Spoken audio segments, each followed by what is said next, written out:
Bismillahirrahmanirrahim. Assalamualaikum warahmatullahi wabarakatuh. Perkenalkan, nama saya Shelan Edith Nifa Cindra dengan NPM 2110311110198. Di sini saya akan memaparkan materi tentang kepemimpinan perempuan dalam hadis sebagai persyaratan mengikuti ujian tengah semester atau kuliah hadis tarbawi yang diampu oleh Bu Hajah Debidik Nabilatul Fauzia LCMA. Di sini saya akan membahas tentang salah satu hadis Imam Bukhari, periwayatan hadis, syarah penjelasan hadis, asbabul wurud, pendapat ulama, dan juga nilai pendidikan. Salah satu hadisnya yang berbunyi hadatsana Utsman bin al-Haisami hadatsana Aufun anil Hasani an Abi Bakrata qala laqad nafani Allaha bi kalimatin sami'tuha min Rasulillah sallallahu alaihi wasallam ayyamal jamal ba'da ma kittu an al-haqqa bi ashabil jamali fa qatila ma'hum qala lama balagha Rasulullah sallallahu alaihi wasallam anna ala farisa qad malaku alaihim binta Kisra qala lan yufliha qaumun walau amrohum imra'atan, yang artinya dari Utsman bin Haitham, dari Auf, dari Hasan, dari Abi Bakro berkata, Allah memberikan manfaat kepadaku dengan sebuah kalimat yang kudengar dari Rasulullah SAW pada hari menjelang perang Jamal. Setelah aku hampir membenarkan mereka, Ashabul Jamal, dan berperang bersama mereka, ketika sampai kabar kepada Rasulullah SAW bahwa bangsa Persia mengangkat putri Kisra sebagai pemimpin. Beliau bersabda, tidak akan beruntung suatu kaum yang menyerahkan urusan mereka kepada wanita. Hadis riwayat Al-Bukhari. Periwayatan hadis tersebut.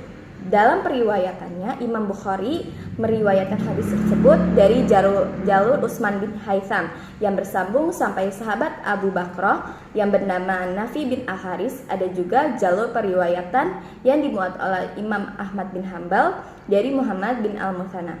Untuk redaksi matan hadis seperti di atas, mayoritas merujuk pada Abu Bakrah. Secara status hadisnya sendiri, para ulama menyepakati bahwa ia berkualitas sahih.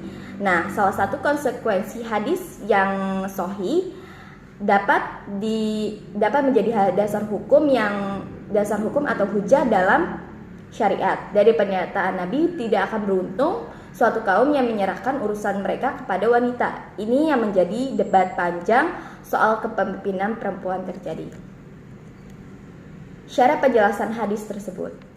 Para pensyarah hadis menjelaskan peristiwa apa yang menyebabkan Nabi berujar demikian. Al-Kisah, negeri Kisah, salah satu bagian dari negeri-negeri Persia, memiliki seorang raja yang terbunuh buah dari konflik internal kerajaan. Rupanya pembunuh sang raja adalah anak lelakinya sendiri. Intrik demi intrik terjadi dalam kerajaan, dan singkat cerita diputuskan untuk mengangkat raja dari anak perempuan sang Kisra. Sayangnya anak perempuan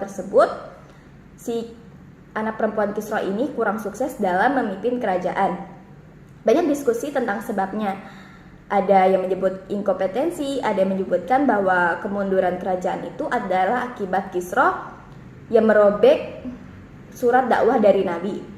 Maka ia kualat dengan terjadinya intrik dalam istana, serta terpaksa anak perempuannya yang menjadi raja, dan doa Nabi mengenai kemunduran kerajaan pun terkabulkan. Demikian kurang lebih keterangan dalam Irsyadus Syarih Syekh Sahih Al-Bukhari karya Imam Al-Qastolani dan Tufatul Ahwazi Syekh Sunan At-Tirmizi karya Imam Al-Mubarakfuri. Asbabul wurud atau sebab dituturkannya hadis tersebut oleh Abu Bakrah adalah ketika konflik politik meruncing antara kubu Sayyidah Aisyah dan Sayyidah Ali bin Abu Thalib yang menjadi pemicu perang Jamal pada tahun 36 Hijriah. Posisi politik Abu Bakrah sendiri disebutkan tidak berpihak pada kubu Sayyidah Aisyah dan mendasarkan sikapnya pada pernyataan Nabi di atas. Dalam kitab Tufatul Ahwazi Syarah At-Tirmizi disebutkan mengisahkan ketika kabar kematian Kisroh ibnu Barwais, raja Imperium Persia, sampai kepada Rasulullah, beliau bertanya, siapa yang menggantikannya menjadi raja Persia?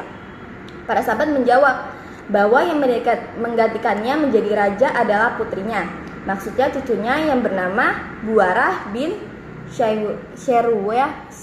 Syeruwaih bin Kisra.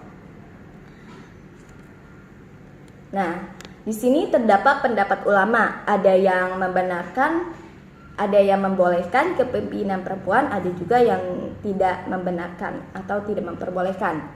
Yang membolehkan kepemimpinan perempuan, yang pertama ada Said Aqil Siraj.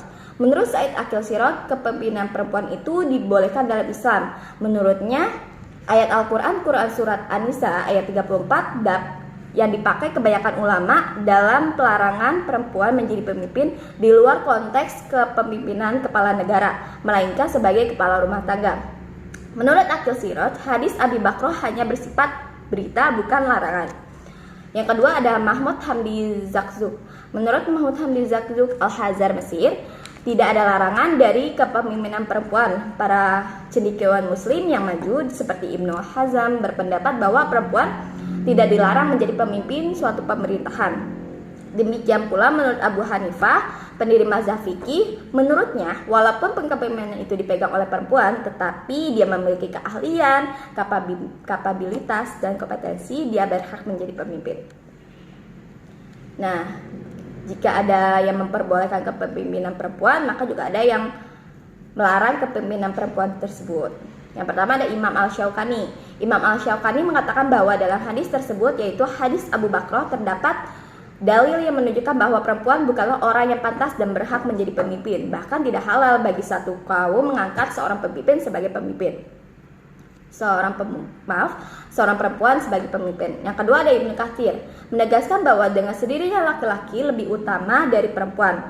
Karena itu laki-laki harus tetap menjadi pemimpin bagi perempuan sebagaimana yang sudah Allah gariskan dalam Al-Quran Surat An-Nisa ayat 34. Nilai pendidikan yang kita ambil bahwa perempuan itu berhak menjadi pemimpin, tidak ada perbedaan baik pria maupun wanita. Kemampuan menjadi pemimpin bukan sebab jenis kelamin, tetapi kompetensinya, keahliannya, kecakapannya yang membuat mereka berhak untuk menjadi pemimpin. Kesimpulan dari materi yang telah saya paparkan adalah berdasarkan pembahasan tentang hadis kepemimpinan perempuan riwayat Bukhari, maka kesimpulan yang diperoleh ialah hadis tentang kepemimpinan perempuan bermakna ketidakbolehan atau larangan perempuan pemimpin sebuah negara. Pemahaman bahwa kepemimpinan perempuan dapat dilakukan dalam urusan politik, organisasi, maupun pemerintahan. Tidak ada pembedaan baik pria maupun wanita. Kelaikan menjadi pemimpin bukan sebab jenis kelamin, namun kompetensi dan kecakapan mereka dapat mengangkat mereka menjadi pemimpin. Namun dalam kasus perwalian, imam sholat, juga keluarga, perempuan tidak dapat memimpin karena ia adalah sesuatu yang telah ditetapkan oleh syariat. Baik, itu saja yang dapat saya paparkan. Kurang lebihnya mohon maaf. Wassalamualaikum warahmatullahi wabarakatuh.